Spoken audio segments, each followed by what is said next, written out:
हाँ भाई, तो हम लोगों ने अपने पास आगे कंटिन्यू करना है रिवीजन। लास्ट क्लास में कंपनीज एक्ट हमने स्टार्ट किया हुआ था और कंपनीज एक्ट में हम लोगों ने अपने पास काफ़ी डिस्कशन कर ली थी। आज आगे पढ़ते हैं अपने पास। आज हमने पढ़ना है मोड ऑफ रजिस्ट्रेशन या इनकॉर्पोरेशन ऑफ कंपनी, जिसमें देखो सबसे पहले हमारे सामने आ रहा है कि प्रमोटर क्या होता है। देखो, प्रमोटर सिंपली कहने का मतलब क्या है, प्रमोटर एक ऐसा आदमी है जिसने कंपनी मतलब कंपनी खोलने का आइडिया निकाला था। उसी ने सोचा था कि कंपनी खोलूं या एक बिजनेस चलाऊं, और वो बिजनेस प्रॉफिटेबल होगा या नहीं होगा वो ये दिमाग लगाता है, वो बंदा दिमाग लगाता है। फिर प्रमोटर क्या काम करता है, और प्रमोटर ढूंढता है कंपनी के फर्स्ट डायरेक्टर्स कौन होने वाले हैं। वो ये सोचता है कंपनी में शेयर कैपिटल किस तरीके की होगी, मतलब इक्विटी शेयर प्रेफरेंस कितने कितने रखने चाहिए। फिर वो सोचता है कंपनी शेयर कैपिटल वाली खोलूं, गारंटी कैपिटल वाली कंपनी खोलूं, अनलिमिटेड कंपनी खोलूं। फिर उसका दिमाग लगाना है कि प्राइवेट कंपनी खोलूं, ओपीसी खोलूं, या फिर एक पब्लिक कंपनी खोलूं। फिर उसको ये सोचना है कि कंपनी के जो इनिशियली कॉन्ट्रैक्ट्स होंगे वो कैसे करने हैं, कंपनी के फर्स्ट डायरेक्टर्स को ढूंढना है, कंपनी में काम कौन कौन करके एम्प्लॉयज उनको ढूंढना है, कंपनी में जो मेमोरेंडम ऑफ एसोसिएशन है, कंपनी का जो एमओए होता है, आर्टिकल्स ऑफ एसोसिएशन होता है, उसको बनाना होता है उसको। फिर ये सारे डॉक्यूमेंट्स जो होते हैं उसको सबमिट करना होता है विद आरओसी। तो प्रमोटर बेसिकली एक ऐसा आदमी जिसने कंपनी खोली और कंपनी खोलने के जितने भी प्रोसेसेस थे वो सारे काम करे, उसको क्या बोलते हैं हम, प्रमोटर। अब प्रमोटर की जब तुम ये डेफिनेशन कंपनीज एक्ट में ढूंढने जाओगे तो नहीं मिलेगी, क्योंकि कंपनीज एक्ट प्रमोटर की डेफिनेशन कुछ और ही बोलता है। ठीक है, हमें मतलब पता होना चाहिए कि प्रमोटर कौन होता है। एक ऐसा आदमी जो कंपनी खोलता है, कंपनी खोलने के जितने भी प्रोसेसेस हैं उनको कहीं ना कहीं पूरा करता है। इस कंपनी खोलने के पूरे प्रोसेस को हम बोलते हैं इनकॉर्पोरेशन ऑफ कंपनी या फिर promotion of a company. Promotion से प्रमोशन एडवर्टाइजमेंट वाला नहीं होता जो तुम समझते हो कि एडवर्टाइजमेंट कर दिया तो प्रमोशन है। यहाँ पे प्रमोशन है मतलब कंपनी को स्टार्ट करना, कंपनी को इनकॉर्पोरेट करना। ठीक है, अब कंपनीज एक्ट क्या डेफिनेशन बोलता है, कंपनीज एक्ट बोलता है प्रमोटर तो जी वो है जिसका नाम कंपनी ने अपने प्रोस्पेक्टस में लिख के दे रखा है। प्रोस्पेक्टस क्या है, कंपनी जब पब्लिक से पैसा उठाती है तो एक डॉक्यूमेंट इशू करती है जिसका नाम है प्रोस्पेक्टस। उस डॉक्यूमेंट के बेस पे पब्लिक पैसा देती है। तो अगर आपने प्रोस्पेक्टस में किसी का नाम लिख रखा है एज प्रमोटर तो हम तो जी उसको प्रमोटर मानेंगे। या फिर कंपनी को फाइल करनी होती है एक एनुअल रिटर्न, ये तुम सीखोगे इंटरमीडिएट लेवल पे आके कि कंपनी को एक एनुअल रिटर्न फाइल करनी होती है। एनुअल रिटर्न में जिसका नाम लिखा गया एज प्रमोटर वो उसको प्रमोटर मानते हैं। या फिर जिस किसी ने भी मेमोरेंडम ऑफ एसोसिएशन को साइन किया हुआ है उसको प्रमोटर मान लेते हैं। ठीक है, या फिर जिसके डायरेक्शंस पे बोर्ड ऑफ डायरेक्टर्स चलने वाले हैं, मतलब एक आदमी के कहने पे अगर बोर्ड ऑफ डायरेक्टर्स चुपचाप हाँ जी हुजूर कर दें कि हाँ सर आपने जो बोला हम मान लेंगे, तो उसको प्रमोटर मान लेंगे। या फिर अगर एक ऐसा आदमी है जिसके कहने पे कंपनी के अफेयर्स चलते हैं, मतलब उसके इशारे पे या तो कंपनी चलती है या उसके इशारे पे अगर बोर्ड ऑफ डायरेक्टर्स चलते हैं, तो क्या होगा, उसको कहलाएंगे हम प्रमोटर कहलाएंगे। तो कंपनीज एक्ट तीन चीज़ों में बोलता है, कहता है या तो प्रोस्पेक्टस में नाम दे दो, या फिर एनुअल रिटर्न में नाम दे दो, या फिर जिसके इशारे पे कंपनी के अफेयर्स चलते हैं वो प्रमोटर है, या फिर जिसके इशारे पे बोर्ड ऑफ डायरेक्टर्स चलते हैं वो है हमारा प्रमोटर। बट प्रमोटर बेसिकली कौन है, हमने डिस्कस किया, जिसने कंपनी फॉर्म करी है, आइडिया लाया है, सारे काम वाम करें, वो है हमारा प्रमोटर। ठीक है, तो देख लो ये हमारी डेफिनेशन है। प्रोस्पेक्टस में जिसका नाम दिया है या जिसका नाम एनुअल रिटर्न में दिया है, या जो कंट्रोल करता है कंपनी के अफेयर्स, या फिर जिसकी एडवाइस पे बोर्ड ऑफ डायरेक्टर्स चलें, वो कौन है, प्रमोटर। ये बात तो कंपनीज एक्ट बोलता है। बट जनरली कौन होता है, एक पर्सन जो कंपनी फॉर्म करता है, उसके पास आइडिया आता है, वो सारे स्टेप्स लेता है रजिस्ट्रेशन के लिए, और वो बस ध्यान रखना जो सीए, सीएमए या सीएस कंपनी फॉर्म करवाते हैं उनको नहीं बोलेंगे, क्योंकि वो तो हेल्प कर रहे हैं प्रमोटर की। अगर वो खुद अपनी कंपनी खोल ले तब प्रमोटर हैं, बट अदरवाइज जैसे तुम डिग्री ले लोगे अपनी सीए की, तो जो तुम उस डिग्री का फ़ायदा उठाओगे किसी की हेल्प करने के लिए, कंपनी बनाने के लिए, तुम्हें प्रमोटर नहीं बोलेंगे। ठीक है, ध्यान रखना है बात। अब फॉर्मेशन ऑफ अ कंपनी, हमें पता है कंपनी खोलने के लिए मिनिमम मेंबर्स कितने चाहिए, पब्लिक में 7, प्राइवेट में 2, ओपीसी में 1। ठीक है, अब इसके लिए सबसे पहला प्रोसेस क्या है, आपको अपना नाम रिजर्व करवाना होता है। नाम रिजर्व करवाने के लिए आपको एमसीए की वेबसाइट पर जाना होता है, वहाँ पर रिजर्व करने के लिए एक एप्लीकेशन होती है, वहाँ से आप नाम रिजर्व करवा सकते हो। कैसे रिजर्व करवाओगे, आपको अपने नाम सबमिट करने होते हैं आरओसी के पास। कितने नाम देने होते हैं, 6 नाम देने होते हैं इन ऑर्डर ऑफ प्रायोरिटी। जो नाम सबसे पहले रखना चाहते हो वो, अगर वो नाम अवेलेबल नहीं हुआ तो दूसरा, वो नहीं हुआ तो तीसरा। याद करो, तुम लोग कभी जीमेल आईडी की पासवर्ड, जीमेल बनाते हो, नई आईडी बनाते हो, तो वो कहता है यूजर नेम चूज करो, तुम यूजर नेम चूज करते हो तो क्या कहता है this user name already exist, फिर तुम दूसरा ढूंढते हो, वो भी नहीं मिलता तो फिर तीसरा ढूंढते हो, है ना।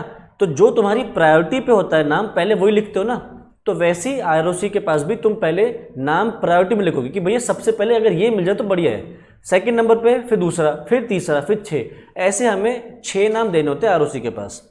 अच्छा, अगर आरओसी को आपके 6 नामों में से कोई एक नाम मिल जाता है कि हाँ आप ये नाम रख सकते हो, तो वो आपके लिए नाम रिजर्व करके रखेंगे फॉर द नेक्स्ट 60 डेज, ठीक है। अगले 60 दिनों के अंदर अंदर वो नाम आपके लिए रिजर्व कर दिया जाएगा और 60 दिनों के अंदर अंदर आपको अपनी कंपनी पूरी खोलनी पड़ेगी, नहीं तो वो नाम किसी और को चला जाएगा, ठीक है। अच्छा, अगर आप कंपनी खोलते हो तो कंपनी में होने भी चाहिए डायरेक्टर। अगर आपको डायरेक्टर बनना है किसी कंपनी में तो ऐसे नहीं बन सकते, तुम्हें 2 चीज़ें चाहिए। उसके लिए पहले चाहिए होता है डिजिटल सिग्नेचर और एक चाहिए होता है डिन नंबर, मतलब डायरेक्टर आइडेंटिफिकेशन नंबर। ये बात तुम सीखोगे अपने फाइनल लेवल पे पहुंच के, कि फाइनल लेवल पे बताया जाएगा कि डीएससी क्या होता है, डिजिटल सिग्नेचर सर्टिफिकेट, और एक होता है डिन। तो सिंपली अभी के लिए बस ये समझ लो कि 2 चीज़ें चाहिए, डिन नंबर और डीएससी। अगर आपके पास वो नहीं है तो डायरेक्टर नहीं बन सकते। और क्या हर किसी को मिल सकता है? हाँ, बहुत आसानी से मिल सकता है, ऐसी कोई रिक्वायरमेंट नहीं है बहुत बड़ी कि आपको डिन नहीं मिल सकता, तो कोई भी डिन ले सकता है, ठीक है। अच्छा, फिर ऐसे समझो जैसे मान लो तुम कभी कोई ऑर्डर प्लेस करते हो या तुमने कभी कोई कंप्लेंट रेज करी, मान लो तुम्हारे घर पे इंटरनेट नहीं चल रहा, वाईफाई नहीं चल रहा, तो कोई भी मोबाइल में इंटरनेट की इशू चल रहा है, तो तुम क्या करते हो, कंप्लेंट रेज करते हो। कंप्लेंट रेज करते हो तो तुम्हें कंप्लेंट नंबर मिलता है, उस कंप्लेंट नंबर से क्या करते हो, तुम ट्रैक कर सकते हो कि तुम्हारी कंप्लेंट का क्या स्टेटस चल रहा है, करेक्ट। कई बार होता है ना बैंक से पैसे कट गए, तुमने ट्रांजैक्शन करी पर पैसे कट गए, सामान ऑर्डर नहीं हुआ, तो क्या करते हो, बैंक में कंप्लेंट रेज करोगे, रेज करने पे देते हैं एक नंबर, वो नंबर से हम ट्रेस कर सकते हैं। सिमिलरली जब आप कंपनी में एप्लीकेशन आरओसी में एप्लीकेशन देते हो कि भाई मुझे कंपनी खोलनी है, तो वो आपको देते हैं एक सर्विस रिक्वेस्ट नंबर, जिसके बेस पे आप ट्रैक कर सकते हो कि आपका एप्लीकेशन कहाँ पहुँचा, ठीक है। अच्छा, आ जाओ, अब इनकॉर्पोरेशन कंपनीज में आपको कुछ डॉक्यूमेंट्स फाइल करने होते हैं, ठीक है। अब वो डॉक्यूमेंट्स क्या हैं? पहली चीज़ तो आपको फाइल करने होंगे कंपनी का मेमोरेंडम ऑफ एसोसिएशन और कंपनी का आर्टिकल्स ऑफ एसोसिएशन। ये होता है कंपनी का कॉन्स्टिट्यूशन। जैसे हम एज इंडियन सिटीजन, हम पे गवर्न करता है कॉन्स्टिट्यूशन ऑफ इंडिया, हमारे पास जो भी राइट्स हैं या जो हमारी ड्यूटीज़ हैं सब कहाँ लिखी हैं, कॉन्स्टिट्यूशन ऑफ इंडिया में लिखी हैं, हम उसकी बियॉन्ड नहीं जा सकते। सिमिलरली कंपनी के लिए भी कॉन्स्टिट्यूशन है, क्या है उसका एमओए, तो कंपनी का आपको एमओए बनाना पड़ेगा और एओए बनाना पड़ेगा। एओए जो है वो एमओए के अंडर में आता है, ठीक है, मतलब सबसे ऊपर एमओए, उसके नीचे एओए। एमओए बताएगा आप क्या क्या कर सकते हो, एओए बताएगा करना कैसे है, क्या क्या कर सकते हो, औकात कहाँ तक है ये बता देगा, बट करना कैसे है वो काम, वो क्या बताएगा, आर्टिकल्स। तो सबसे पहले आपको अपना एमओए और एओए बना के आरओसी को देना है। फिर आपको एक जो आपकी कंपनी फॉर्म करवा रहा है वो या तो सीए होगा या सीएमए होगा या सीएस होगा या लॉयर होगा, इससे एक सर्टिफिकेट लेना है।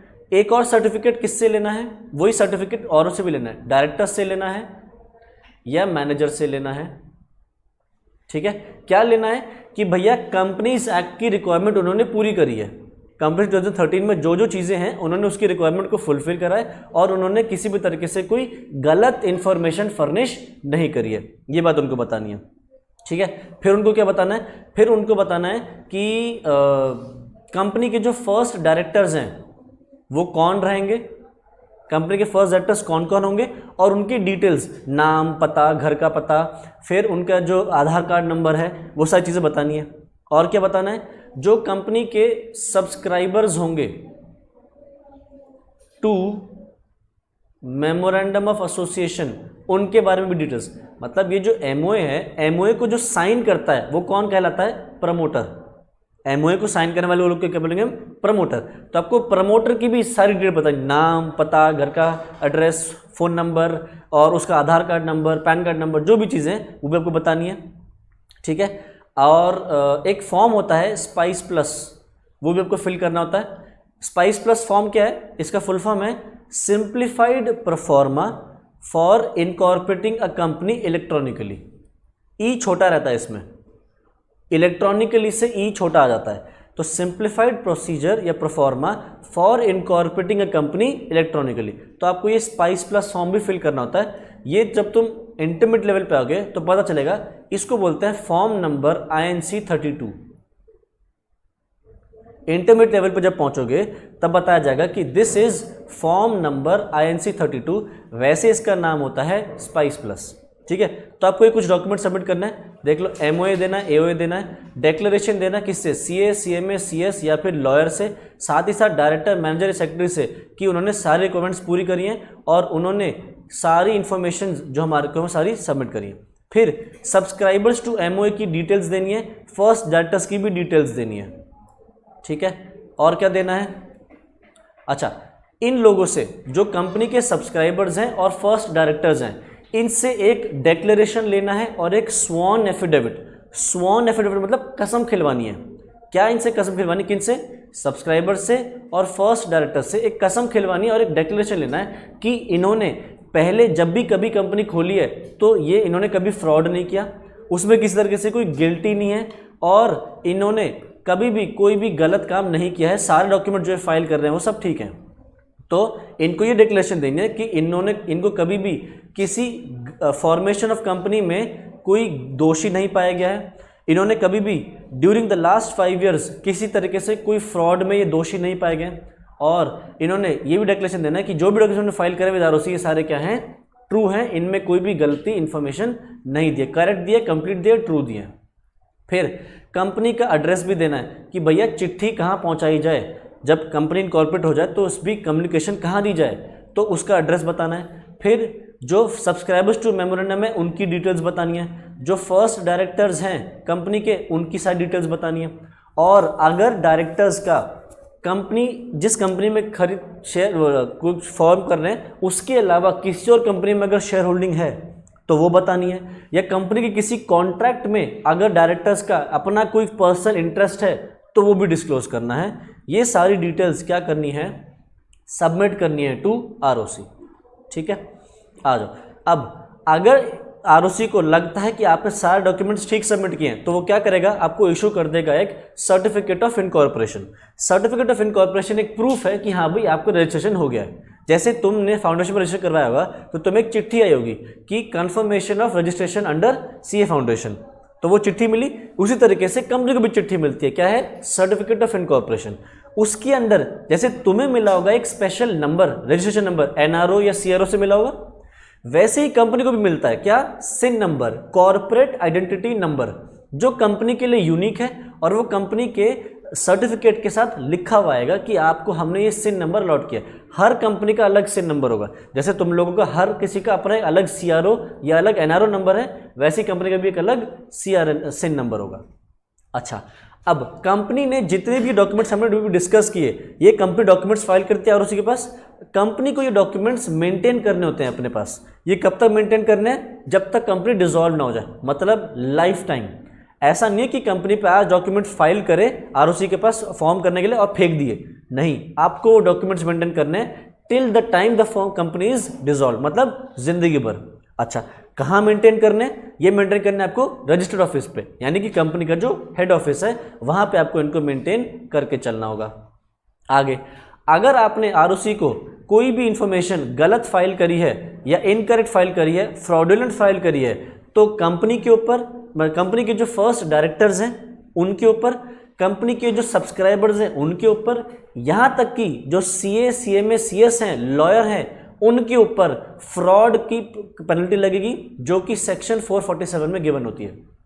ध्यान रखना, तुम्हारी भी रिस्पॉन्सिबिलिटी बनती है एज अ CA कि तुम ठीक इन्फॉर्मेशन फाइल करो, गलत इन्फॉर्मेशन मत फाइल करना, नहीं तो तुम्हारे ऊपर भी 447 की फ्रॉड वाली पेनल्टी लग जाएगी।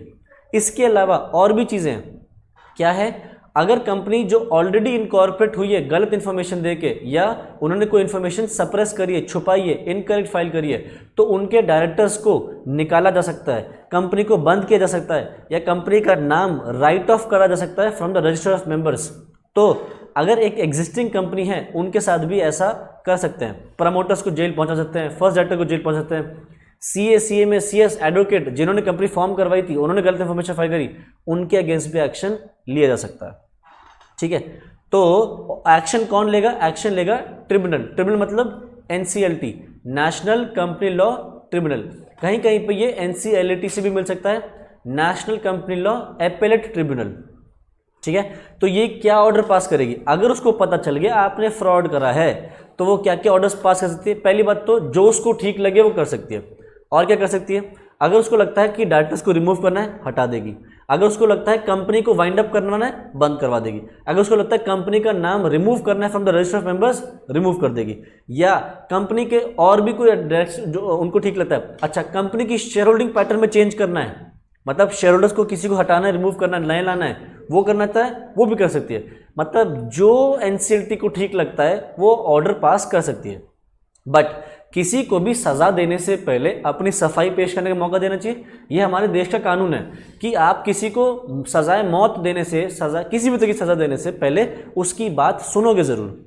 तो यहाँ पे जिस किसी के ऊपर भी केस चल रहा होगा गलत इन्फॉर्मेशन फाइल करने का, उसकी बात सुनी जाएगी।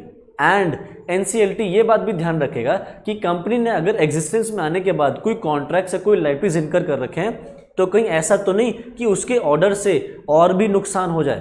तो कंपनी उन चीज़ों को, NCLT उन चीज़ों को भी ध्यान रख के ऑर्डर पास करेगी कि कंपनी बंद करनी है, मैनेजमेंट में चेंज करना है, शेयर होल्डिंग पैटर्न में बदलाव करने हैं, कंपनी को वाइंड अप करना है, क्या करना है वो सब कंपनी NCLT ये सब कुछ सोच के डिसाइड करेगी। ऐसे नहीं कि कुछ भी उठा के पास कर दिया।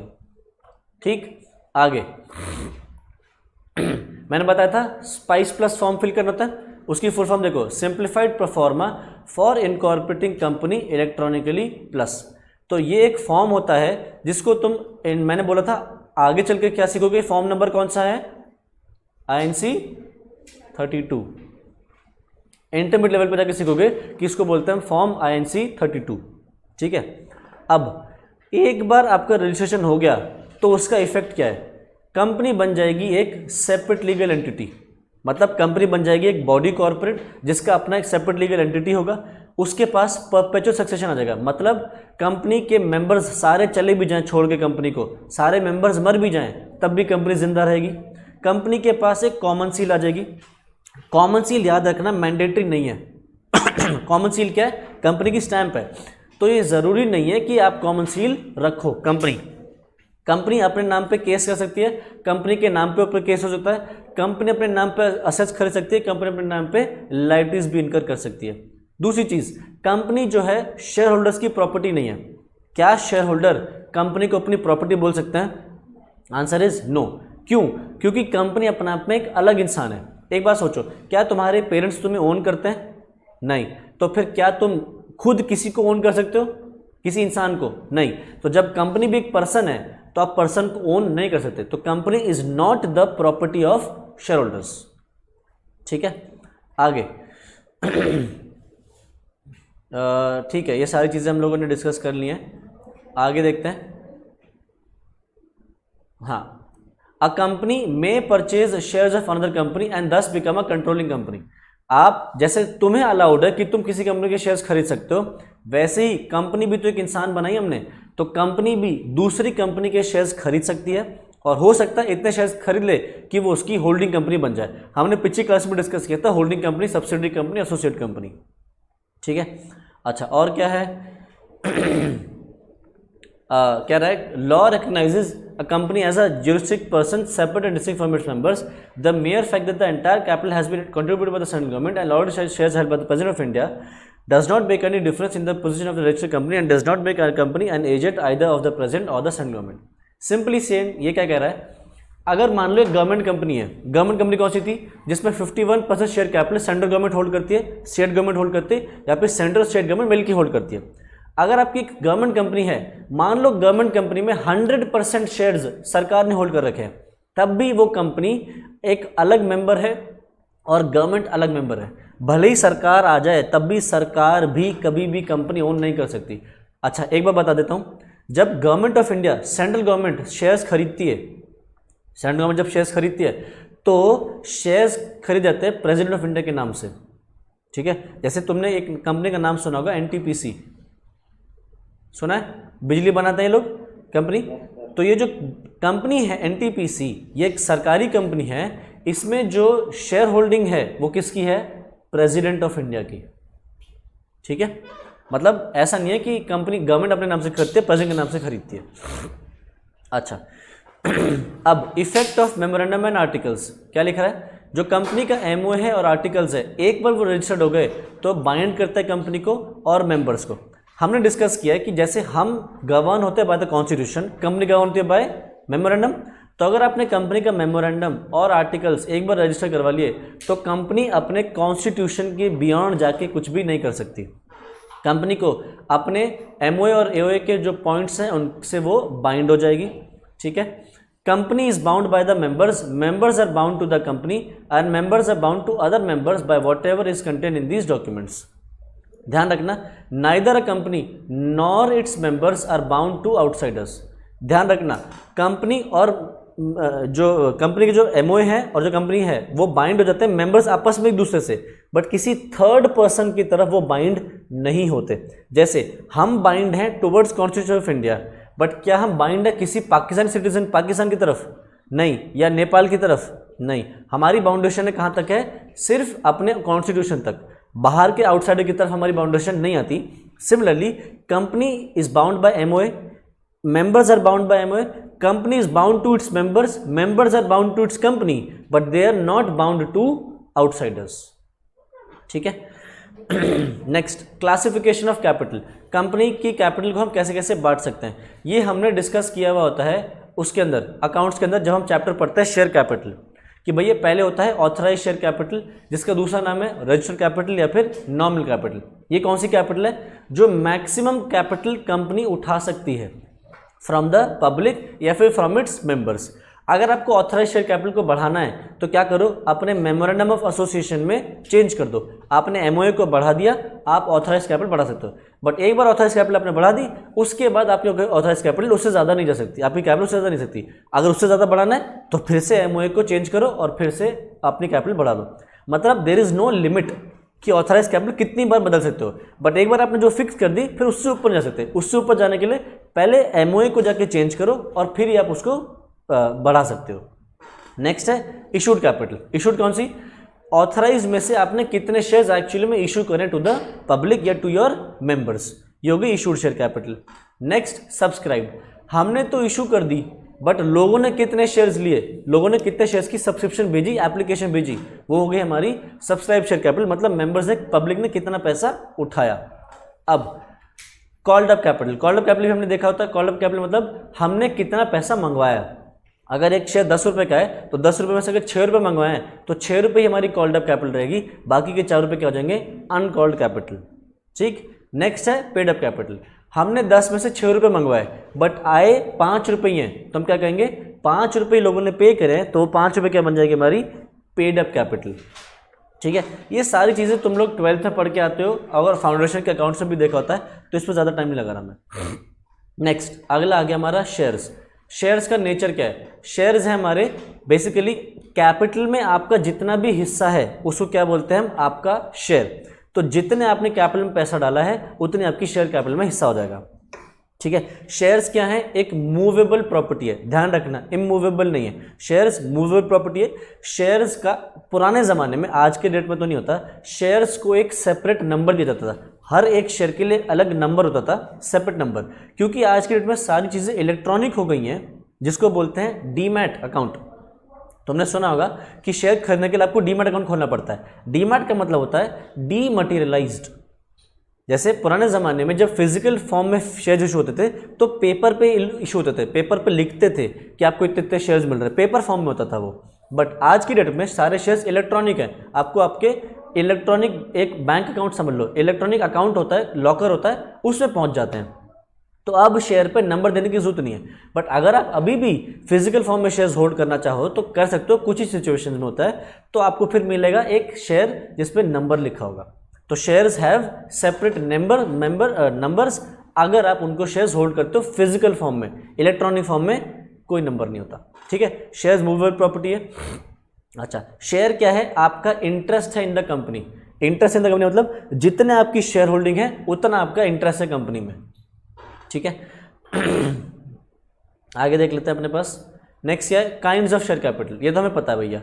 हमारे पास शेयर्स दो तरीके के होता है, एक इक्विटी शेयर्स, दूसरा प्रेफरेंस शेयर्स। इक्विटी शेयर्स दो तरीके के हो सकते हैं, एक तो होते हैं equity shares with voting rights और एक होते हैं equity shares with differential voting rights. इनको तुम आगे चल के जब सीखोगे इनको बोलते हैं डीवीआरस। टाटा हमारे देश की पहली कंपनी थी जिसने डीवीआर इशू करते। डीवीआर मतलब डिफरेंशियल वोटिंग राइट्स।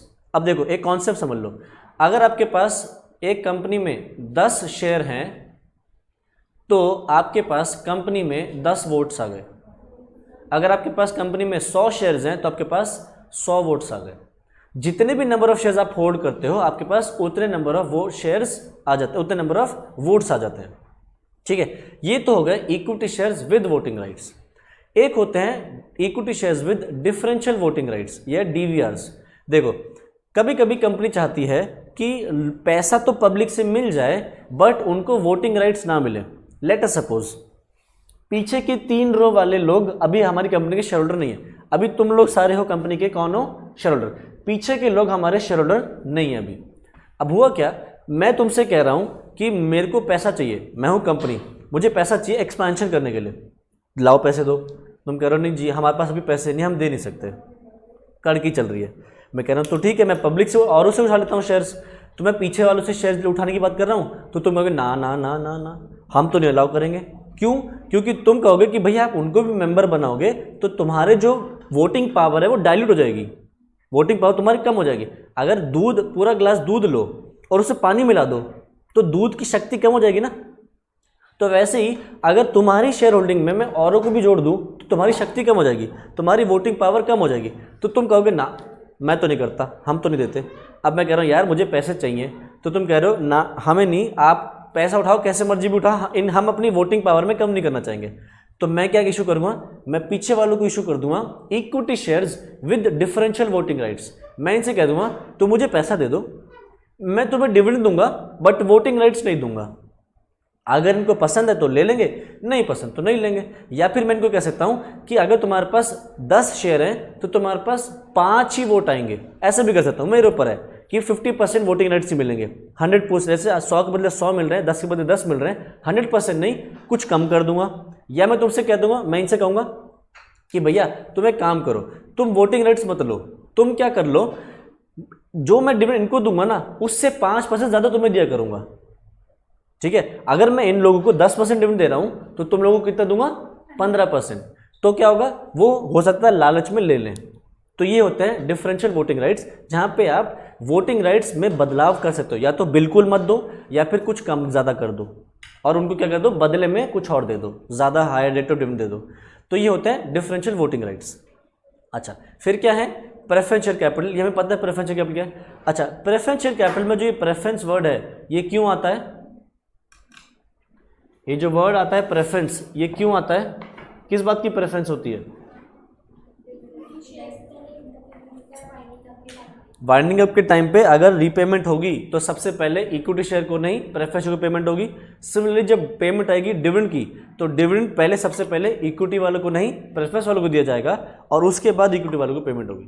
तो इनको प्रेफरेंस शेयर इसलिए बोलते हैं कि इनको आप प्रेफरेंस देते हो इन पेमेंट ऑफ डिविडेंड या इन पेमेंट ऑफ कैपिटल। ठीक है,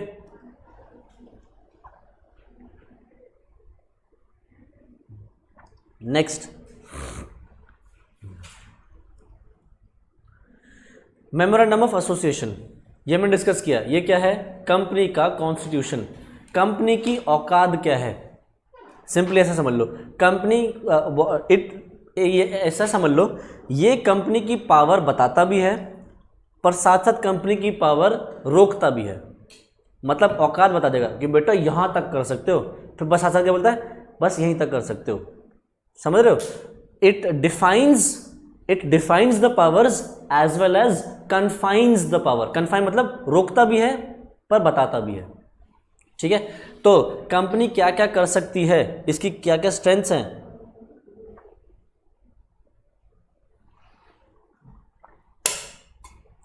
वो चीज़ है वो बता सकता है। ठीक है, तो memorandum means the memorandum of association as originally framed as altered from time to time. Companies act तो बहुत ही फुद्दू सी डेफिनेशन देता है। कंपनी से क्या बोलता है कभी से बोलता भैया मेमोरेंडम मीन्स मेमोरेंडम जो ओरिजिनली बनाया गया है या टाइम टू टाइम जिसको ऑल्टर किया गया है अंडर दिस लॉ और under the previous law, but this definition is not satisfactory. तो we can define memorandum as the basic document of a company.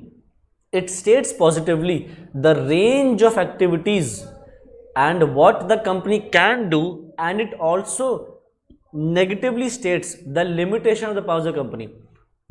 That is what the company cannot do. तो हम कह सकते हैं it defines as well as confines the powers of the company. ठीक है. तो the memorandum must be printed, divided into paragraphs, numbered consecutively and signed by at least 7 persons in case of public company, 2 persons in case of private company, 1 person in case of OPC. ठीक है.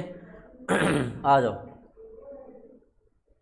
It is to be noted that a company being a legal person can through its agent subscribe to the memorandum. However, a minor cannot be a signatory to MOA as he is not competent to contract. मतलब एक minor कभी भी वो नहीं बन सकता MOA का signatory, मतलब MOA को साइन नहीं कर सकता. अच्छा, क्या एक कंपनी MOA को साइन कर सकती है किसी दूसरी कंपनी के? यस. मान लो एक कंपनी ए लिमिटेड, वो अपनी एक सब्सिडरी कंपनी खोलना चाहती है, तो सब्सिडी कंपनी कैसे खोलेगी? कंपनी अपना आप पे तो साइन नहीं कर सकती जाके, आर्टिफिशियल पर्सन है, तो कंपनी क्या करेगी? अपना एक एजेंट अपॉइंट करेगी. वो एजेंट जाके सब्सिडी कंपनी के MOA को साइन करेगा और नीचे लिख के आएगा कि मैं साइन तो कर रहा हूँ, बट नीचे लिख देगा this is signatures on behalf of जो ओरिजिनल कंपनी, होल्डिंग कंपनी, उसका नाम लिख के आ जाएगा नीचे. ठीक है. अच्छा, क्या एक माइनर का पेरेंट या गार्डियन साइन कर सकता है? कर सकता है, बट वो उनकी पर्सनल कैपेसिटी में होगा. माना नहीं जाएगा कि बच्चे के बिहाफ पर साइन किया है. अगर एक पेरेंट ने साइन किया ये बोल के कि मैं तो बच्चे के लिए बिहाफ पर साइन कर रहा हूँ, तो कहेंगे ना भैया ना, बच्चा तो साइन कर ही नहीं सकता, आपने साइन किया है अपने खुद के पर्सनल कैपेसिटी में, बच्चे का नाम मत लगाओ बीच में. ठीक है. आगे, object of registering a memorandum of association.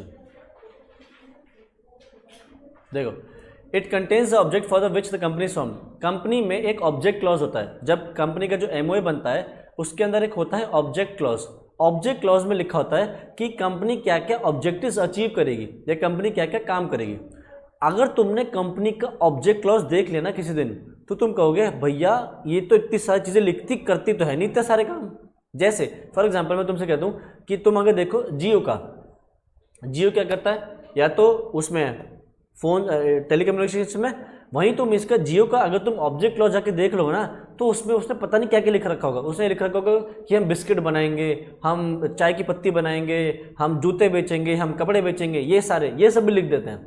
क्यों? क्योंकि अगर आगे चल के कभी ये काम करना पड़ गया या गलती से पीछे से किसी एक्टिविटी से ये काम हो गया, तो फिर आप बता तो सकते हो देखो हमने अपने MOA को तोड़ा नहीं है.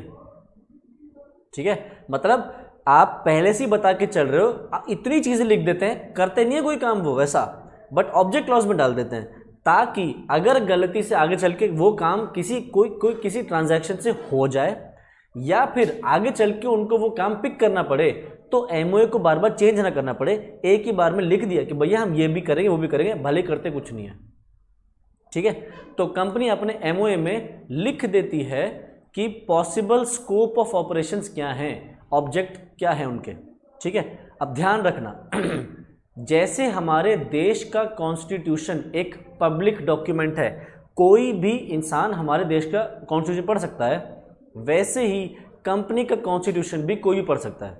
कहने का मतलब क्या है, अगर आपने एक बार MOA बनाया, MOA क्या करना है? सबमिट करना है ROC को. हमने अभी डिस्कस किया था डॉक्यूमेंट्स में कि MOA सबमिट करना है. ये दोनों डॉक्यूमेंट्स क्या हैं? एक पब्लिक डॉक्यूमेंट है, मतलब आम जनता के पास फ्रीली अवेलेबल है. आप 100-200 रुपये पे करो, आपको किसी भी कंपनी का MOA मिल सकता है.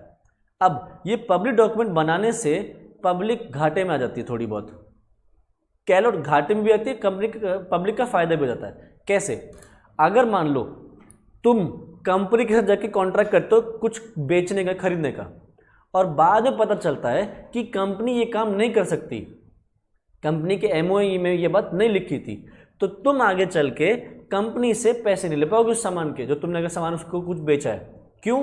क्योंकि कंपनी का MOA है एक पब्लिक डॉक्यूमेंट, पब्लिक डॉक्यूमेंट है तो ये मान के चला जाता है कि आपने इस डॉक्यूमेंट को पढ़ा है, उसी के बाद आप कंपनी से कॉन्ट्रैक्ट कर रहे हो, और आपने फिर भी कॉन्ट्रैक्ट किया पब्लिक डॉक्यूमेंट होने के बाद भी, इसका मतलब आपने पढ़ लिया था, पढ़ने के बावजूद भी आपने कोई गलती करी है तो फिर आपको वापस नहीं मिलने वाला। मतलब ये चीज़ हो गई वॉइड एग्रीमेंट वाली जो कॉन्ट्रैक्ट एक्ट में पढ़ते हैं। अगर आपको पहले से पता है कि आप जो काम कर रहे हो वो गलत है, फिर भी कर रहे हो, तो इसका मतलब क्या है, आपने ट्रांजैक्शन सोच समझ के करी है।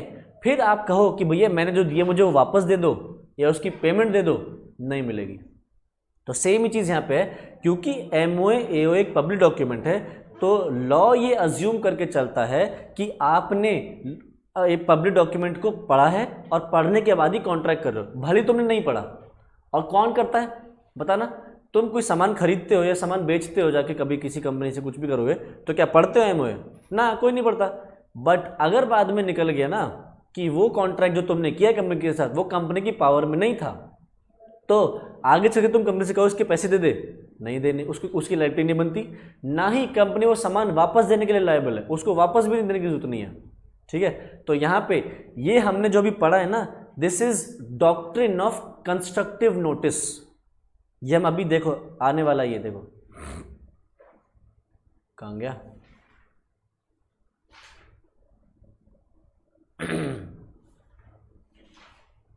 ये रहा, देखो डॉक्ट्रिन ऑफ कंस्ट्रक्टिव नोटिस है ये, कि एमओए और एओए भाई साहब पब्लिक डॉक्यूमेंट हैं, उनको पढ़ने के बाद ही कॉन्ट्रैक्ट करना। लॉ ये प्रिज्यूम करके चलेगा आपने इसको पढ़ने के बाद ही कॉन्ट्रैक्ट किया है, तो अगर कॉन्ट्रैक्ट तो विद इन एमओए तो बहुत बढ़िया, बट अगर एमओए की पावर के बियॉन्ड चला गया तो आपने कोई भी चीज़ करी है तो आपको फिर कोई बेनिफिट नहीं मिलेगा। कंपनी को पैसे देने की जरूरत नहीं है, ना ही सामान वापस देने की जरूरत है, ना ही किसी तरीके से कंपनी की कोई लायबिलिटी आएगी। आउटसाइडर्स का नुकसान है, मतलब ये प्रोटेक्ट करता है कंपनी को। ठीक है, डॉक्ट्रिन ऑफ कंस्ट्रक्टिव नोटिस आ जाओ। तो हमने क्या कर लिया, अपने पास ये डिस्कस कर लिया कि एमओए एओए क्या है, पब्लिक डॉक्यूमेंट्स हैं। बट ध्यान रखना, कंपनी अपनी औकात के बाहर नहीं जा सकती। मतलब कंपनी किसकी बियॉन्ड जा सकती, एमओए की बियॉन्ड जा सकती। बट ध्यान रखना, एमओए की भी एक लिमिटेशन है। एमओए किसके बियॉन्ड नहीं जा सकता, कंपनीज एक्ट के बियॉन्ड। यानी कि सबसे ऊपर बैठा है हमारा कंपनीज एक्ट 2013, इसके नीचे आता है एमओए और इसके नीचे आता है एओए। ठीक है, मतलब आर्टिकल्स इसको नहीं तोड़ सकते और एमओए इसको नहीं तोड़ सकता। अगर आपका एमओए में कोई ऐसी बात लिखी है जो कंपनीज एक्ट की बात को वायलेट करती है तो वो प्रोविजन इनवैलिड हो जाएगा एमओए का। ठीक है, आ जाओ नेक्स्ट। अब बात ये आती है कि सर एमओए हर कोई कंपनी अपने हिसाब से बना के ले जाएगी, तो स्टिल ने क्या बोला, ना ना ना, कंपनीज एक्ट ने बोला मैं ना आपको एक फॉर्मेट दूंगा, हर किसी को सेम फॉर्मेट में एमओए लेके आना है मेरे पास। आरओसी ने बात बोल दी, तो क्या बोला, टेबल ए दिया किसके लिए, एमओए आपको बनाना है अगर कंपनी लिमिटेड बाय शेयर, अगर आपकी शेयर कैपिटल वाली कंपनी है तो टेबल ए के हिसाब से लेके आओ। टेबल बी किसके लिए है, जिनमें गारंटी कैपिटल वाली कंपनी है बट शेयर कैपिटल नहीं है। टेबल सी किसकी है, जिसमें गारंटी कंपनी और शेयर कैपिटल दोनों है। टेबल डी किसकी, अगर आपकी एक अनलिमिटेड कंपनी है और उसमें शेयर कैपिटल नहीं है। टेबल ई किसकी, अनलिमिटेड कंपनी है और उसमें शेयर कैपिटल है। मतलब इसी फॉर्मेट में लेके आना है, ऐसे नहीं कि हर कोई अपने अपने हिसाब से अलग अलग फॉर्मेट में एमओए ला रहा है। इस फॉर्मेट में आपको ये लेके आना है। ठीक है, ये पूछ सकते हैं एग्जाम में कि आप एक बार बता दो कि किस टेबल से किस तरीके का फॉर्मेट किस किस को फॉलो करना है। ठीक है, अब कंटेंट्स ऑफ द मेमोरेंडम देखो, मेमोरेंडम के क्या क्या कंटेंट रहेंगे। भैया लिखना क्या है ये तो बता दो। इसके अंदर 6 चीज़ें होती हैं, name clause, register office clause, nomination clause और आगे ऑब्जेक्ट क्लॉज, सिचुएशन क्लॉज, बहुत सारे क्लॉज। तो देखो नेम क्लॉज, भैया नाम से समझ में आ रहा है। नेम क्लॉज क्या है, कंपनी का वो क्लॉज जिसमें कंपनी अपना नाम लिखेगी। ठीक है, तो कंपनी का जो भी नाम है वो लिखा जाएगा नेम क्लॉज में। ध्यान रखना, अगर आपकी एक प्राइवेट कंपनी है तो उसके नाम का क्या लिखा होना चाहिए, प्राइवेट लिमिटेड। अगर आपकी पब्लिक कंपनी तो क्या लिखा होना चाहिए, लिमिटेड। ओपीसी है तो 1% कंपनी लिखा होना चाहिए। और अगर आपकी सेक्शनेड कंपनी है तो कुछ लिखने की जरूरत नहीं है, आप अपना जो मर्जी नाम लिख लो, ना तो लिमिटेड लिखने की जरूरत है, ना प्राइवेट लिमिटेड, ना ओपीसी। सेक्शनेड कंपनी जो मर्जी चाहे लिख सकती है। ठीक है, नेक्स्ट है रजिस्टर्ड ऑफिस क्लॉज। यहाँ पे क्या लिखना है आपको, यहाँ पे लिखना है उस स्टेट का नाम जिस स्टेट में आपका हेड ऑफिस है। तो देखो क्या लिखना है, यहाँ पे लिखना है स्टेट जिसमें कंपनी का रजिस्टर्ड ऑफिस होने वाला है। नेक्स्ट है ऑब्जेक्ट क्लॉज। ऑब्जेक्ट क्लॉज क्या है, ऑब्जेक्ट, अच्छा ध्यान रखना इसका दूसरा नाम है सिचुएशन क्लॉज।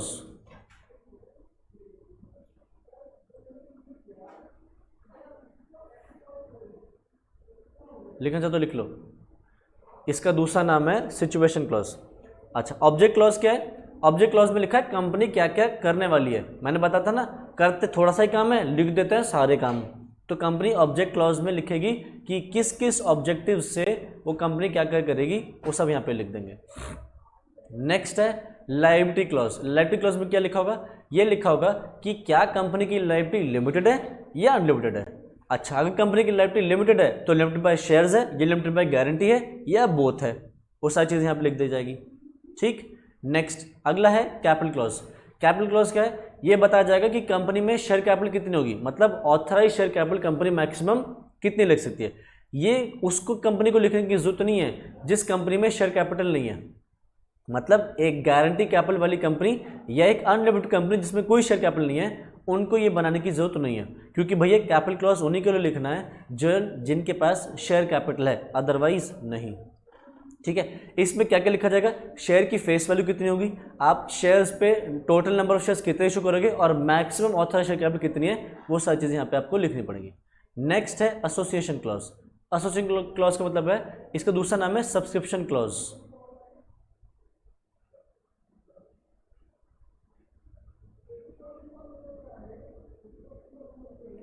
सब्सक्रिप्शन क्लॉज में क्या लिखा जाएगा, इसमें लिखा जाएगा कि भैया जो जो सब्सक्राइबर्स हैं वो कौन कौन हैं और उनके पास कितने कितने शेयर्स हैं, उनके नाम क्या क्या लिख दिए जाएंगे कि भैया हमारे पास 6 सब्सक्राइबर है, मतलब 6 प्रमोटर हैं और 6 के 6 ने कितने कितने शेयर्स लिए, उनकी सारी डिटेल्स कहाँ लिखी जाएंगी, एसोसिएशन क्लॉज में।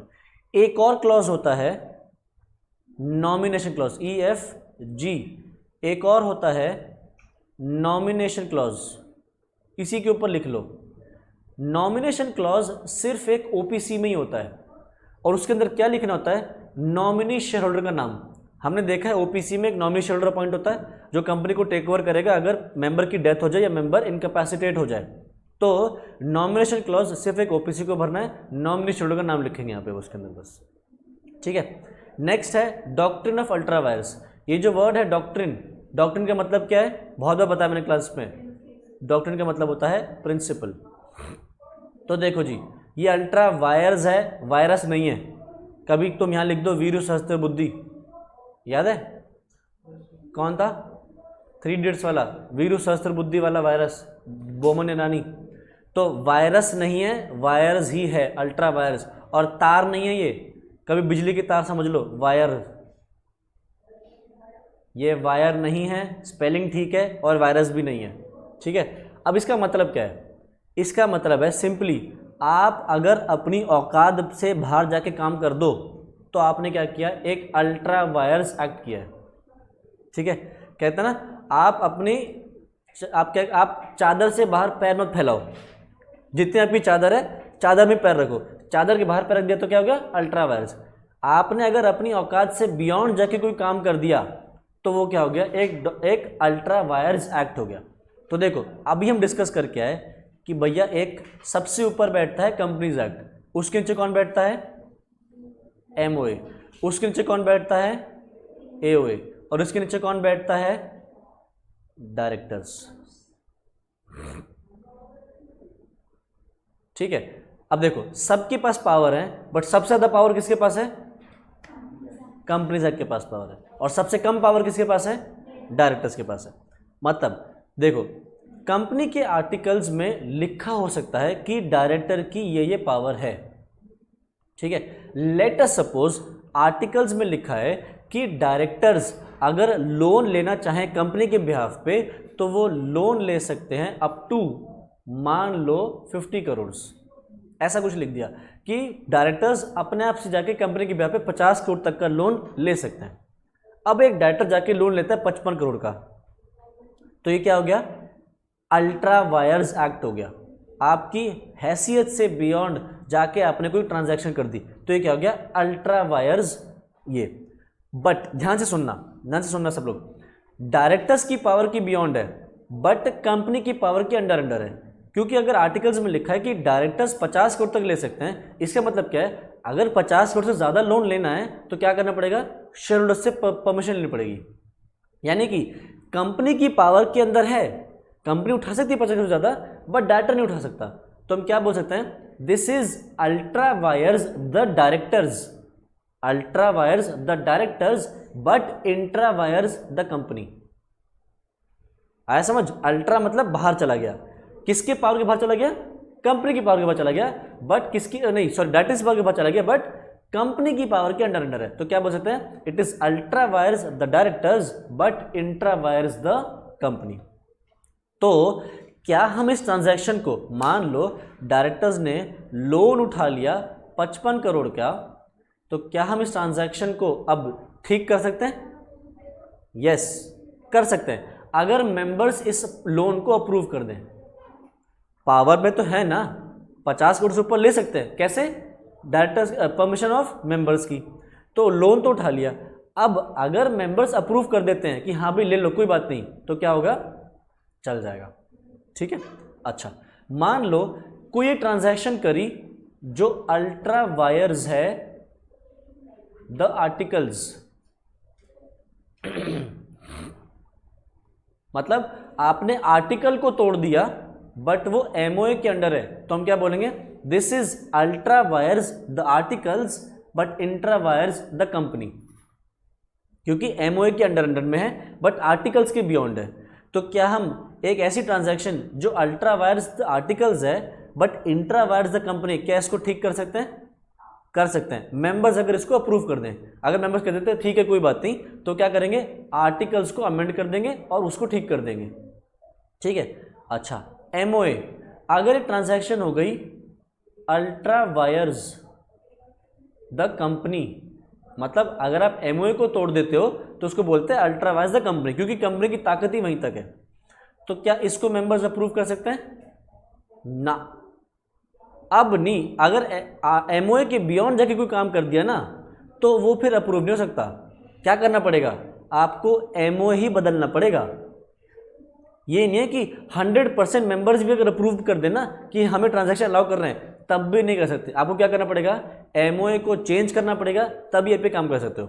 बट ध्यान रखना, एमओए को आप चेंज तो कर सकते हो बट किसके बियॉन्ड नहीं ले सकते, कंपनीज एक्ट के बियॉन्ड नहीं ले सकते। मतलब आप ट्रांजैक्शन को चेंज कर लो, एमओए को बदल लो, बट हैसियत में रहना अपनी, कंपनीज एक्ट के बियॉन्ड मत चले जाना। ठीक है, तो इसकी अगर ये कोई ट्रांजैक्शन हो रही है, इन दोनों की ट्रांजैक्शन अल्ट्रा वायर्स हो रही है, तो उसको ठीक किया जा सकता है, रैटिफाई किया जा सकता है बाय द मेंबर्स। बट अगर यहाँ पे अल्ट्रा वायर्स हो गई तो उसको मेंबर्स भी ठीक नहीं कर सकते। आपको क्या करना पड़ेगा, एमओए को ही चेंज करना पड़ेगा, बट हैसियत में रहना, कंपनीज एक्ट के बियॉन्ड मत चले जाना। ठीक है, ये हो गया डॉक्ट्रिन ऑफ अल्ट्रा वायर्स, पढ़ लेना इसको। ठीक है, नेक्स्ट आर्टिकल्स ऑफ एसोसिएशन देख लेते हैं। आर्टिकल्स ऑफ एसोसिएशन क्या है, मैंने बताया था, ये समझ लो कंपनी के इंटरनल रूल्स एंड रेगुलेशंस है। हमने बोला था कंपनी की औकात है ये काम करने की, बट वो कंपनी काम करेगी कैसे, उसके स्टेप्स क्या हैं, प्रोसेस क्या रहेगा, ये सब कहाँ लिखा होगा, आर्टिकल्स ऑफ एसोसिएशन में। ये एक तरीके से कंपनी के इंटरनल रूल्स एंड रेगुलेशंस रहने वाले हैं कि कंपनी काम चलाएगी कैसे। ठीक है, तो आर्टिकल्स ऑफ एसोसिएशन, ये ध्यान रखना, ये भी अपने आप में क्या है, एक पब्लिक डॉक्यूमेंट है। जैसे एमओए है वैसे ही एओए भी क्या है, एक पब्लिक डॉक्यूमेंट है। मतलब आप अपने इसको मान के चलते हो कि पब्लिक जब आपके साथ डील करेगी तो ये पढ़ के बैठी होगी इसको। ठीक है, तो इसके अंदर क्या क्या लिखा होता है, इसके अंदर रूल्स एंड रेगुलेशन लिखे होते हैं, मैटर्स लिखे होते हैं कि कंपनी क्या कर सकती है क्या नहीं कर सकती, एडिशनल मैटर्स भी इसके अंदर होते हैं। इट कंटेन्स प्रोविजंस फॉर इंट्रेंचमेंट, ध्यान रखना एक वर्ड है प्रोविजंस फॉर इंट्रेंचमेंट। अब देखो कुछ कुछ मैटर्स ऐसे होते हैं जो आप चाहते हो कि कोई इजीली ना बदले। अभी हमने डिस्कस किया कि भैया आर्टिकल डायरेक्टर की पावर की बियॉन्ड को चला जाए तो उसको ठीक कर सकते हैं, आर्टिकल्स की पावर की बियॉन्ड को चला जाए तो उसको भी ठीक कर सकते हैं। बट अगर आप चाहते हो कि भैया कुछ कुछ मैटर ना अगर बदलाव करने हैं तो उनमें थोड़ी स्ट्रिक्टनेस आए। इतनी आसानी से आप उस लॉ को अगर नहीं बदल सकते तो क्या बोलते हो उसको आप, प्रोविजन फॉर इंट्रेंचमेंट। जैसे तुम्हें पता होना चाहिए हमारे देश का जो कॉन्स्टिट्यूशन है उसको आप आसानी से नहीं बदल सकते, आपको लोकसभा और राज्यसभा में दोनों से अप्रूव करवानी पड़ेगी ट्रांजैक्शन, तब जाके कॉन्स्टिट्यूशन चेंज कर सकते हो। ऐसा नहीं हो सकता कि सिर्फ लोकसभा में पास करवा लिया, राज्यसभा ने पास नहीं करा, नहीं, both the houses of parliament, lower house and upper house, both have to approve the transaction, only then will the constitution be changed. तो ऐसे ही आप अपने कंपनी में भी कुछ कुछ चीज़ें हैं जिनको आप चाहो कि भैया ये एक आसानी से ना बदला जाए, ये चाहिए तो सबका अप्रूवल चाहिए, या ये जैसे फॉर एग्जांपल किसी चीज़ के लिए, फॉर एग्जांपल एक कोई ट्रांजैक्शन है जिसके लिए अगर आप सिर्फ मोर देन 50% लोग अब अगर अप्रूव कर दें तो ट्रांजैक्शन अप्रूव हो जाती है, बट आप चाहते हो नहीं नहीं नहीं, ये मैटर ना मोर देन 50% से नहीं चलना चाहिए, इसके लिए चाहिए मान लो मोर देन 75% लोगों का अप्रूवल चाहिए। ऐसी कोई ट्रांजैक्शन करवाना चाहते हो जिसको आप पास तो ऐसे कर सकते हो, बट आप चाहते हो इतनी आसानी से ना बदला जाए, स्ट्रिक्ट और थोड़ा सा इसके अंदर स्ट्रिक्टनेस है, या तो मोर देन 50 या फिर जब तक 100% लोग अप्रूव ना करें तब तक ये चीज़ चेंज ना हो, तो आप उस मैटर को क्या डालोगे, प्रोविजन फॉर इंट्रेंचमेंट में डालोगे। ठीक है, और आप प्रोविजन फॉर इंट्रेंचमेंट में उस मैटर को डाल दोगे तो आरओसी को बताना पड़ेगा कि भैया आरओसी ये मैटर ना, वैसे तो कंपनीज एक्ट ये बोलता है बट मैं इस मैटर को और स्ट्रिक्ट कर रहा हूं, तो आरओसी को आपको बताना पड़ेगा। ये प्रोविजन फॉर इंट्रेंचमेंट आप कब डाल सकते हो, कभी भी, जब आप कंपनी का आर्टिकल लिख रहे हो फर्स्ट टाइम पे तब भी डाल सकते हो, फ्यूचर में कभी आपको किसी मैटर को प्रोविजन फॉर इंट्रेंचमेंट डालना है तो फ्यूचर में भी डाल सकते हो, बट जब भी कोई मैटर प्रोविजन फॉर इंट्रेंचमेंट में डालोगे, मतलब इंट्रेंच करोगे किसी मैटर को, इन्फॉर्म कर देना आरओसी को, ताकि आरओसी के बाद पता चल जाए। ठीक है, देख रहे हो, प्रोविजन फॉर इंट्रेंचमेंट क्या है, किसी चीज़ को प्रोटेक्ट करना, किसी चीज़ को बदलने में थोड़ी रिस्ट्रिक्ट करना। ठीक है, तो जब भी आप ऐसा करोगे तो वो बता देना। तो देख लो, आप किसी भी तरीके से कर सकते हो, या तो कंपनी के फॉर्मेशन पे भी या आगे चल के भी आप अमेंड कर सकते हो। जब भी आप प्रोविजन फॉर इंट्रेंचमेंट डालोगे तो नोटिस दे देना आरओसी को।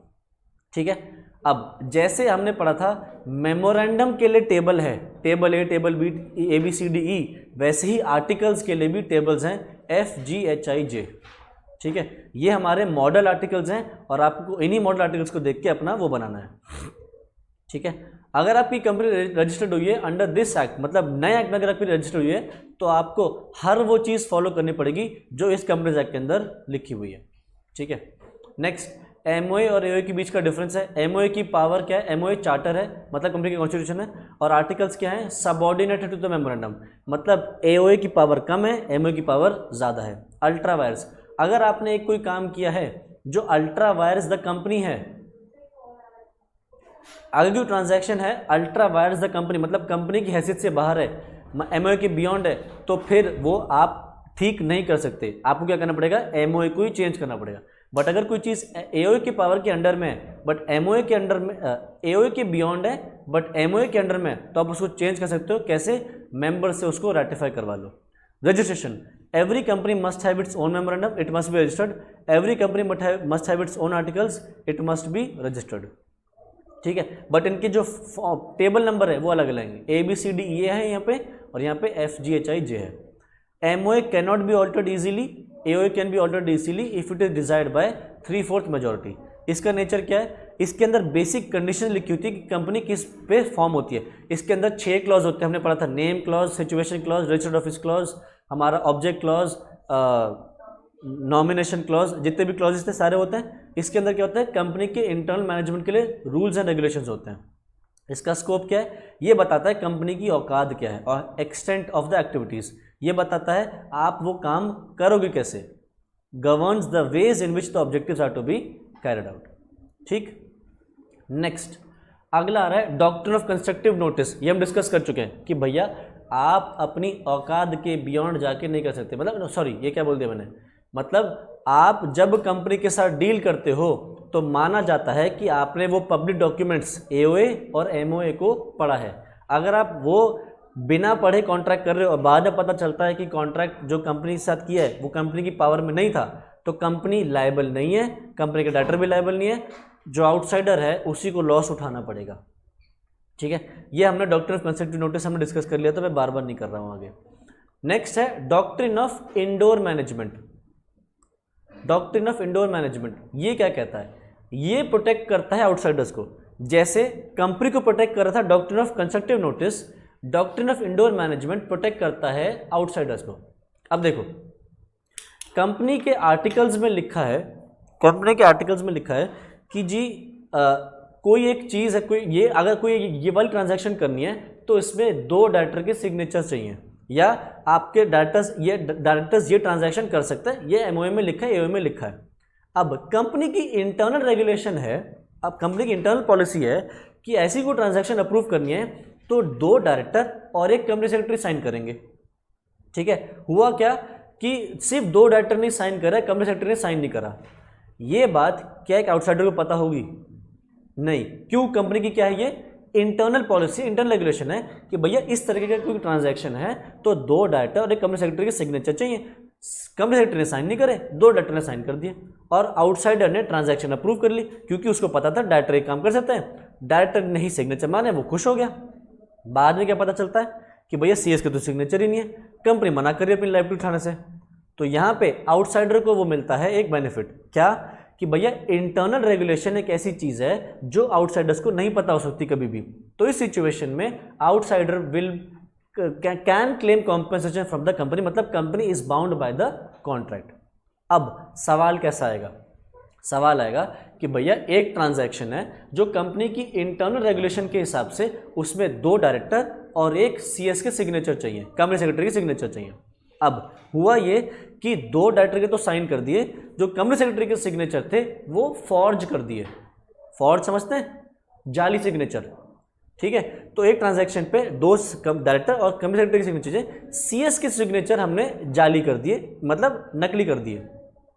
आउटसाइडर के साथ ट्रांजैक्शन हो गई, आउटसाइडर को नहीं पता कि सिग्नेचर फॉर्ज्ड है। अब आउटसाइडर को बाद में पता चलता है कि फॉर्ज सिग्नेचर है, अब कंपनी वो लायबिलिटी उठाने से मना कर रही है, या वो कॉन्ट्रैक्ट को कैंसिल करने की बात करी, कह रही है मैं तो नहीं उठाऊंगी लायबिलिटी, या ये कॉन्ट्रैक्ट नहीं करूंगी। बताओ, क्या आउटसाइडर कंपनी पे केस कर सकता है?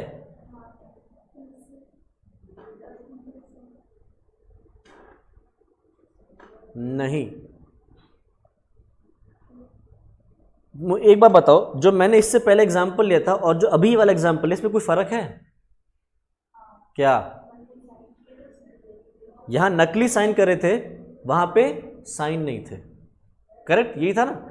अब तुम देखो, साइन करे नकली, हमने कॉन्ट्रैक्ट एक्ट में पढ़ा है, अगर आपने किसी के फॉर्ज्ड सिग्नेचर करे हैं, जाली सिग्नेचर करे हैं, तो वहां पे लैक ऑफ कंसेंट है।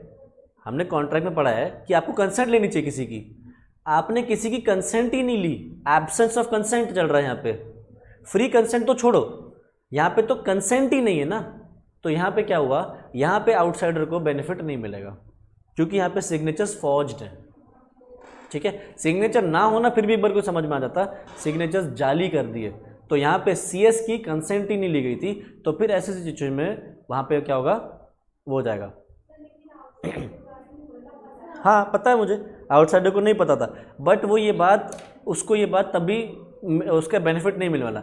आउटसाइडर को नहीं पता कि भैया जाली सिग्नेचर कर रखे हैं, बट लॉ ये कहता है कि भैया अगर किसी कॉन्ट्रैक्ट में कंसेंट ही नहीं है तो कॉन्ट्रैक्ट क्या बन जाता है, नूडुम पैक्टम।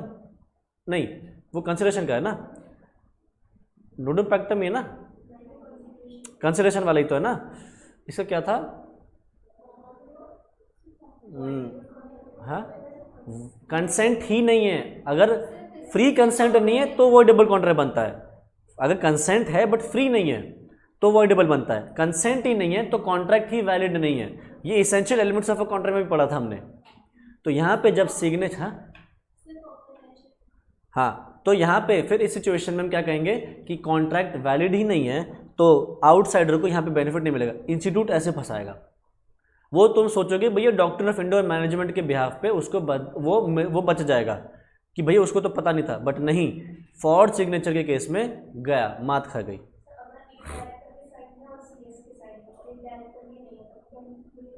एक डायरेक्टर के साइन नहीं है, नहीं है, CS के हैं, तो एक डायरेक्टर मिसिंग है ना, बट तब चल जाएगा, क्योंकि वहाँ पे फॉर्जरी नहीं आ रही, जाली सिग्नेचर नहीं है, जाली सिग्नेचर आ गया तो खत्म बात। ठीक है, अच्छा exception to doctor management, indoor management, ये एग्जाम में आ सकता है, ध्यान रखना। इंडोर मैनेजमेंट के कुछ एक्सेप्शंस हैं, मतलब आउटसाइडर को यहां पे बेनिफिट नहीं मिलेगा। कब? अगर आउटसाइडर को इरेगुलरिटी की नॉलेज ही थी, आउटसाइडर को नॉलेज थी इरेगुलरिटी की। जैसे देखो इस पर एक सवाल आया, क्या सवाल आया, एक कंपनी है, कंपनी को अगर आउटसाइडर्स से लोन लेना है तो वो लेट अस सपोज लोन ले सकती है अप टू 5 करोड़। ठीक है, मतलब डायरेक्टर्स की परमिशन से। अगर डायरेक्टर्स की परमिशन से बियॉन्ड लेना है तो क्या करना है, मेंबर से अप्रूवल लेना पड़ेगा। ठीक है, मेंबर से अप्रूवल लेना है अगर लोन लेना है बियॉन्ड 5 करोड़। ठीक है, अब हुआ क्या, डायरेक्टर्स ने लोन दे दिया कंपनी को, कितने का, 7 करोड़ का। ठीक है, डायरेक्टर्स ने क्या किया, कंपनी को लोन दे दिया 7 करोड़ का। लोन आउटसाइडर्स से ले सकते हैं अप टू 5 करोड़, डायरेक्टर्स ने लोन दे दिया 7 करोड़। डायरेक्टर्स यहां पे doctrine of indoor management apply नहीं कर पाएंगे। क्यों जी? क्योंकि डायरेक्टर तो कंपनी चला रहा है, इस आदमी को तो नॉलेज होनी चाहिए भाई साहब कि भैया आपको 5 करोड़ ज़्यादा लोन नहीं लेना, 5 करोड़ ज़्यादा ले तो अप्रूवल लेनी पड़ेगी, 7 करोड़ कैसे दे दिया आपने। तो यहाँ पे अगर आपको एक्चुअली में नॉलेज है अबाउट द इरेगुलरिटी फिर भी आप वो कर रहे हो, तो इस सिचुएशन में directors doctor of indoor management नहीं ले सकते। डायरेक्टर्स 5 करोड़ तक के ही लोन वापस ले पाएंगे, 2 करोड़ का चंपत, अगर वो अप्रूव नहीं करते मेंबर्स। ठीक है, नेक्स्ट सस्पिशन ऑफ इरेगुलरिटी। अगर आपके पास डाउट भी है, आपको डाउट भी हो सकता है कि ये कैसे हो सकता है, अगर आपको डाउट भी है तब भी आपने कॉन्ट्रैक्ट कर लिया तो डॉक्टर ऑफ इंडोर मैनेजमेंट नहीं मिलेगा। आओ जैसे कैसे, देखो एक एग्जांपल, ये एक कंपनी है, इस कंपनी के अकाउंटेंट ने क्या किया, ये कंपनी का एक अकाउंटेंट, मतलब कौन, एक पढ़ा लिखा बस जो बीकॉम का बच्चा है, अकाउंटेंट तो ज़्यादातर बीकॉम में होता है। ये अकाउंटेंट जाके, मान लो एक कंपनी है बी लिमिटेड, उससे कह रहा है कि तुम ये जो कंपनी है ए लिमिटेड मेरे से खरीद लो इसके 95% असेट्स। सोचो, क्या एक कंपनी अपने अकाउंटेंट को इतनी ताकत देती है कि वो जाके किसी दूसरी कंपनी को अपने इतना बड़ा पोर्शन ऑफ असेट्स बेच दे? नहीं ना। तो बी लिमिटेड को क्या होना चाहिए, सस्पिशन होना चाहिए ना, शक होना चाहिए कि भैया ऐसे कैसे हो सकता है। तो अगर आपको ट्रांजैक्शन के ऊपर सस्पिशन होना चाहिए, आपको सस्पिशन है फिर भी आप कर रहे हो, तो doctor of indoor management apply नहीं होगा। ये तो इंडोर मैनेजमेंट हो गया ना, इंटरनल मैटर है कि अकाउंट जाके बात कर रहा है, इसको नहीं पता हो सकता, बट भैया खुद भी तो बुद्धि लगाओ कि एक अकाउंटेंट जाके इतनी बड़ी ट्रांजैक्शन कैसे कर रहा है। तो अगर ऐसा भी है तो डॉक्टर ऑफ इंडोर मैनेजमेंट का बेनिफिट आउटसाइडर नहीं ले सकता। ठीक है, नेक्स्ट फॉर्जरी, ये भी डिस्कस कर दिया था मैंने। अगर जाली सिग्नेचर हैं, दो डायरेक्टर और एक कंपनी सेक्रेटरी की सिग्नेचर की जरूरत थी, और एक आदमी के सिग्नेचर जाली कर दिए, फॉर्ज कर दिए, तो फिर आप doctor of indoor management benefit नहीं ले सकते। ठीक है, तो यहां से हमारा कंपनीज एक्ट खत्म हो जाता है। ठीक है, बताओ कोई डाउट है, कोई चीज पूछने तो बताओ। नहीं, चलो फिर तो आज हम इतना ही करेंगे। ठीक है, इसके आगे नेक्स्ट क्लास में कंटिन्यू करते हैं। Bye bye.